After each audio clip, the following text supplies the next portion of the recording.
Hi friends, ഇന്ന് നമ്മൾ glass ടോപ്പിൻ്റെ ബർണറിൽ ഫ്ലെയിം കുറവാണെങ്കിൽ എങ്ങനെ നമുക്ക് റെഡിയാക്കാമെന്നുള്ളതും പിന്നെ ഈ ഫ്ലെയിം കുറച്ച് വെക്കുമ്പോഴത്തേക്കിന് ഓഫായി പോകും, അങ്ങനെയൊക്കെയുള്ള പ്രശ്നങ്ങൾ എങ്ങനെ പരിഹരിക്കാമെന്ന് നോക്കാം. 2 ബർണറിൻ്റെ ആണെങ്കിലും 3 ബർണർ 4 ബർണർ എല്ലാം ഇതേ രീതിയിൽ നമുക്ക് റെഡിയാക്കി എടുക്കാൻ സാധിക്കും. ഇതുകൊണ്ട് ഇതിപ്പം 3 ബർണറാണ്. ഇത് 3 ബർണറിൻ്റെ ഈ ഗ്ലാസ് ടോപ്പ് ആദ്യം നമുക്ക് റെഗുലേറ്റർ ഒന്ന് ഓഫ് ചെയ്യാം. എന്നിട്ട് അതിൽ നിന്ന് റെഗുലേറ്റർ ഊരി മാറ്റി വെക്കണം. അതിനുശേഷം അതിൻ്റെ പാൻ സപ്പോർട്ടും അതുപോലെ തന്നെ ബർണറും എല്ലാം എടുത്ത് മാറ്റിയതിന് ശേഷം അതിൻ്റെ മിക്സിംഗ് ട്യൂബ് നമുക്ക് ഊരിയെടുക്കണം. ഇതിൻ്റെ പുറത്തിരിക്കുന്ന ബാക്ക് സൈഡിൽ അടിഭാഗത്തായിട്ട് കൊടുത്തിരിക്കുന്ന മിക്സിംഗ് ട്യൂബ് കണ്ടോ, ഇങ്ങനെ ഊരണം. ഒരു മിക്സിംഗ് ട്യൂബിന് 2 സ്ക്രൂ വെച്ചാണ് 2 സ്ക്രൂവും അതുപോലെ ഊരിയെടുക്കുക. ഇത് ആദ്യത്തെയാണ്, ഒന്നാമത്തെ മിക്സിംഗ് ട്യൂബ് എടുത്തു. ഇതിപ്പോൾ രണ്ടാമത്തെ മിക്സിംഗ് ട്യൂബ് എടുത്തു. ഇത് മൂന്നാമത്തെ മിക്സിംഗ് ട്യൂബ്. 3 മിക്സിംഗ് ട്യൂബ് നമ്മൾ ഊരിയെടുക്കണം. 3 മിക്സിംഗ് ട്യൂബ് നമ്മൾ ഊരിയെടുത്ത് അതിന് ശേഷം വേണം നമുക്ക് ബാക്കി ജെറ്റുകൾ ക്ലീൻ ചെയ്യാനായിട്ട്. ഇത് മിക്സി ട്യൂബ് 3 നമ്മൾ ഊരി മാറ്റി വെച്ചു. അതിന് നമുക്ക് ചെറിയ 8-9 സ്പാൻഡറോ പ്ലെയർ ആണെങ്കിലും മതി. പഴയ പ്ലെയർ ഏതെങ്കിലും ഉണ്ടെങ്കിലും നമുക്കത് ഊരിയെടുക്കാം. ഇത് കണ്ടോ, ഇതുപോലെ ഇങ്ങനെ സിമ്പിളായിട്ട് കറക്കി ഊരിയെടുക്കുക. എന്നിട്ട് ചെറിയ കമ്പി കഷ്ണം വല്ലതും വെച്ചു. ഇത് കണ്ടോ, എൻ്റെ ഒരു ചെറിയ കുഞ്ഞ് കമ്പി കഷ്ണം ഉണ്ട്, അത് വെച്ച് സെറ്റിപ്പനാണെങ്കിലും കുഴപ്പമില്ല.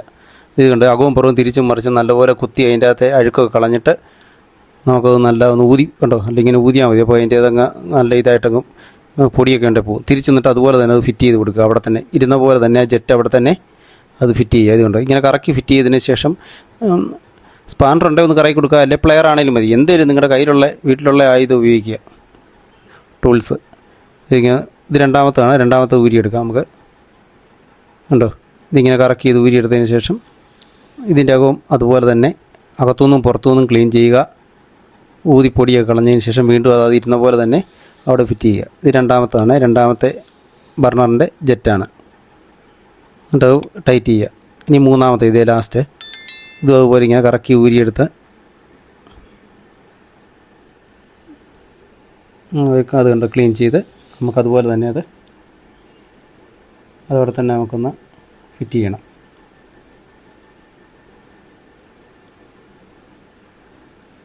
അത് കണ്ടോ, ഇതേപോലെ ഫിറ്റ് ചെയ്ത് ടൈറ്റ് ചെയ്ത് കൊടുക്കുക നല്ലതുപോലെ. പ്ലെയർ കൊണ്ടൊക്കെ ആണെങ്കിൽ സിമ്പിളായിട്ട് ചെയ്യാം നമുക്ക്. ഇനി നമുക്ക് തിരിച്ചതിൻ്റെ മിക്സിംഗ് ട്യൂബ് എല്ലാം പിടിപ്പിക്കണം. ആദ്യത്തെ ഇത് പിടിപ്പിക്കുകയാണേ, ആദ്യത്തെ മിക്സിംഗ് ട്യൂബാണ്. നമ്മൾ ആ സ്ക്രൂ അഴിച്ചതുപോലെ തന്നെ 2 സ്ക്രൂ, ഒരു മിക്സിംഗ് ട്യൂബിന് 2 സ്ക്രൂ ഉള്ളത്, അഴിച്ചതുപോലെ തന്നെ തിരിച്ച് ഫിറ്റ് ചെയ്യുക.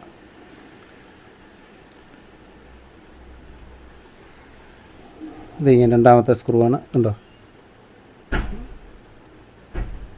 ഇതിങ്ങനെ ടൈറ്റ് ചെയ്ത് കൊടുക്കുക. രണ്ടാമത്തെ ഉടിപ്പിക്കാൻ പോകണേ. രണ്ടാമത്തെ മിക്സിംഗ് ട്യൂബ് നമ്മൾ അഴിച്ചതുപോലെ തന്നെ, ഉണ്ടോ. സിമ്പിളായിട്ട് എല്ലാവർക്കും ചെയ്യാം. സ്ത്രീകൾക്കാണെങ്കിലും വീട്ടിൽ ചെയ്യാം. നമ്മളൊരു 10-20 മിനിറ്റ് മെനക്കെട്ടാൽ മതി. ഇത് സിമ്പിളായിട്ട് റെഡിയാക്കി എടുക്കാം. സർവീസിനൊന്നും കൊണ്ടുപോകും, എവിടെയൊക്കെ കൊണ്ടുപോകും, ആൾക്കാരെയൊക്കെ ടെക്നീഷ്യനെ കിട്ടാനും ഒക്കെ പാടല്ലേ. ഇതൊക്കെ വീട്ടിൽ തന്നെ നമുക്ക് സിമ്പിളായിട്ട് ചെയ്തെടുക്കാം. ഉണ്ടോ, രണ്ടാമത്തെ ബർണറിൻ്റെ മിക്സിംഗ് ട്യൂബ് നമ്മൾ പിടിപ്പിച്ചു. 2 സൈഡിൽ സ്ക്രൂ കൊണ്ട് പ്രത്യേകം ശ്രദ്ധിക്കണം, രണ്ടും ടൈറ്റ് ചെയ്ത് കൊടുക്കുക. ഈ മിക്സിംഗ് ട്യൂബ് അനങ്ങാതിരിക്കാൻ വേണ്ടി 2 സൈഡിലും സ്ക്രൂ കൊടുക്കുന്നത്. ബർണർ വയ്ക്കുമ്പോൾ അല്ലേ അങ്ങോട്ടും ഇങ്ങോട്ടും അനക്കം ഉണ്ടാകും. 2 സ്ക്രൂവും ഫിറ്റ് ചെയ്തു. ഇത് മൂന്നാമത്തെ ലാസ്റ്റ്. ഇതോടെ സ്ക്രൂ ഈ സ്ക്രൂവും 2 ഉണ്ട്, 2 ടൈറ്റ് ചെയ്ത് കൊടുക്കുക.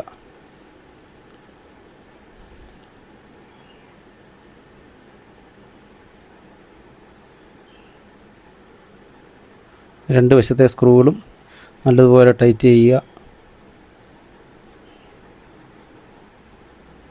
ഇതുപോലെ നമുക്ക് 2 ബർണറിൻ്റെയോ 3 ബർണറോ 4 ബർണറോ എല്ലാം ചെയ്യാം കേട്ടോ.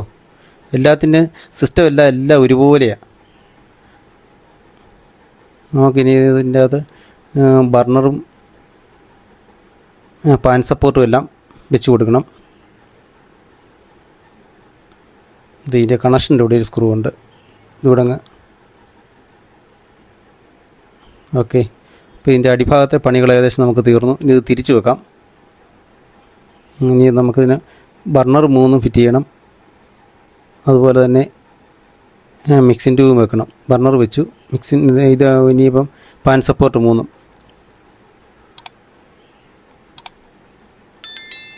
പാൻ സപ്പോർട്ട് വെച്ച് ഇത് ഓണാക്കാം. ഇത് കണ്ടോ, ഇപ്പം നല്ല സൂപ്പർ, നല്ല കത്തുന്നുണ്ട് കണ്ടോ, നല്ല തെളിച്ചുകൊണ്ട് നീല കളറ് ഫുള്ളായിട്ട് നല്ല കത്തുന്നുണ്ട് കണ്ടോ. ഇങ്ങനെ നമുക്കിങ്ങനെ ഈ അടഞ്ഞിരിക്കുന്നതും വോളിയം കുറയ്ക്കുമ്പം കെട്ടുപോകുന്നതും ഒക്കെ നമുക്ക് സിമ്പിളായിട്ട് റെഡിയാക്കി എടുക്കാൻ സാധിക്കും കണ്ടോ.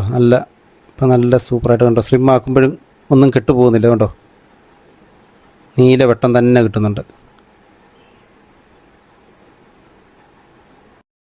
ഇങ്ങനെ നമുക്ക് ഫ്ലെയിം കുറവായതും ഈ തീ ഇങ്ങനെ കുറയ്ക്കാൻ നേരം ഓഫായി പോകുന്നതുമായ ബർണറുകളൊക്കെ നമുക്കിങ്ങനെ ഇതുപോലെ ഇങ്ങനെ സിമ്പിളായിട്ട് റെഡിയാക്കാൻ സാധിക്കും. ഈ വീഡിയോ ഇഷ്ടമായാൽ എല്ലാവരും ഷെയർ ചെയ്യണം, ലൈക്ക് ചെയ്യണം, സബ്സ്ക്രൈബ് ചെയ്യണം.